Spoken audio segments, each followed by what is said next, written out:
yang mereka boleh exploit untuk menimbulkan persepsi negatif, mereka akan gunakannya. Kan?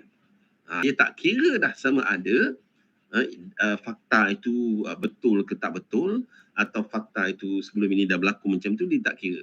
Sebab itulah ahli parlimen dia yang bertaraf PhD. Saya malu tuan-tuan, dia PhD daripada USM. Saya pun USM juga, tapi tak adalah PhD. Tapi tak ada membuat tuduhan-tuduhan melulu yang langsung tidak masuk akal apabila Dr. Mastura YB Kepala Batas menyatakan Lee Kuan Yew sepupu Lim Kit Siang sepupu dengan Chin Peng, saudara mara dengan Ngah Kuo Meng, Ngeh Ko Ham, Teresa Kok dan sebagainya. Saya ni rasa sedih sangatlah bila dapat tahu penyakit jantung saya ni berpunca dari tahap tak logik langsung tuan-tuan. Tengok surname pun dah tak logik kan.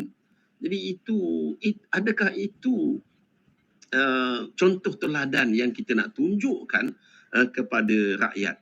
Bila kita membuat suatu komen, contohnya dalam isu rombakan kabinet, kita buat satu komen yang tidak berpijak kepada kebenaran dan fakta. Bila kita bercakap soal politik, kita membuat tuduhan-tuduhan yang akhirnya menyebabkan dia susah sendiri. Dr. Mastura susah lah dengan Singapura saman dia. Kan Singapura saman dia, Lim Guat Eng saman dia, Teresa Kok saman dia. Engkau sendiri yang cari susah. Kan? Itu sebab kita ni, kita selalu bercakap tentang politik kita. Apakah bentuk politik yang kita nak bawa ni tuan-tuan?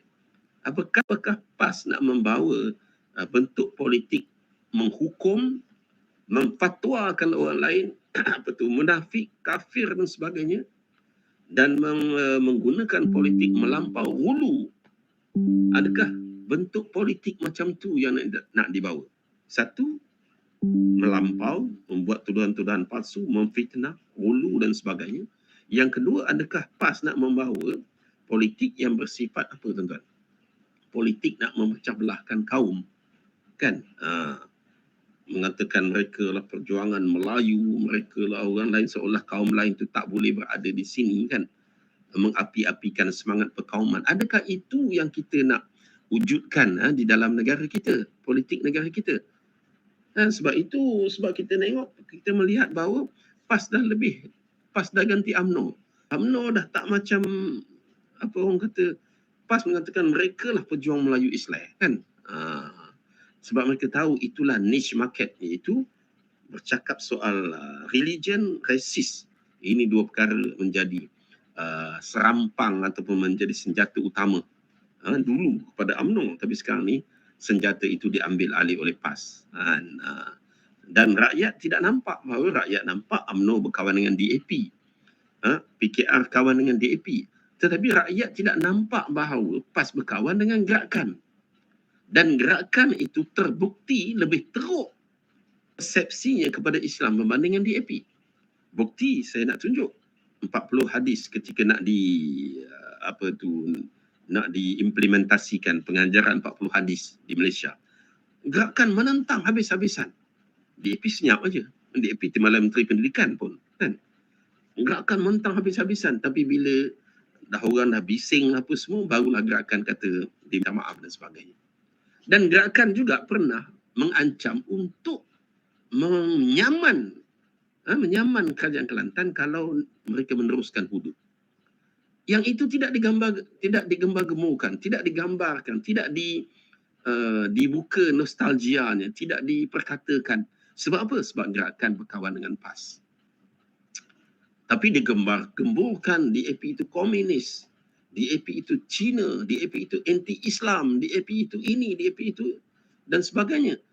Dan rakyat pula mereka bukannya ingin mencari kebenaran, tapi mereka menerima bulat-bulat apa yang diperkatakan oleh PAS. Kan? Akhirnya itulah yang berlaku.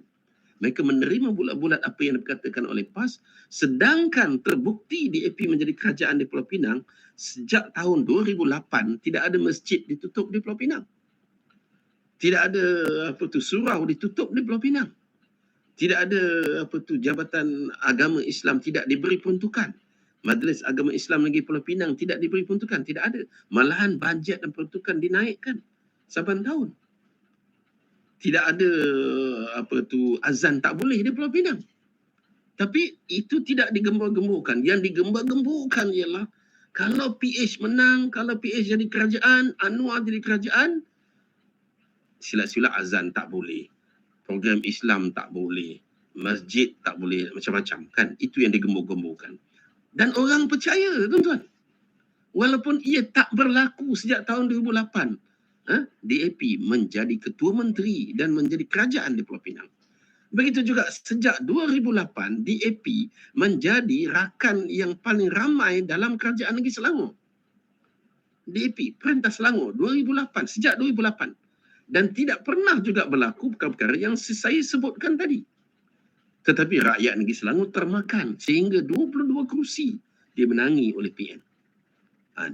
Jadi inilah yang saya kira cabaran paling besar yang mesti didepani dan mesti diselesaikan oleh kabinet baru Datuk Seri Anwar.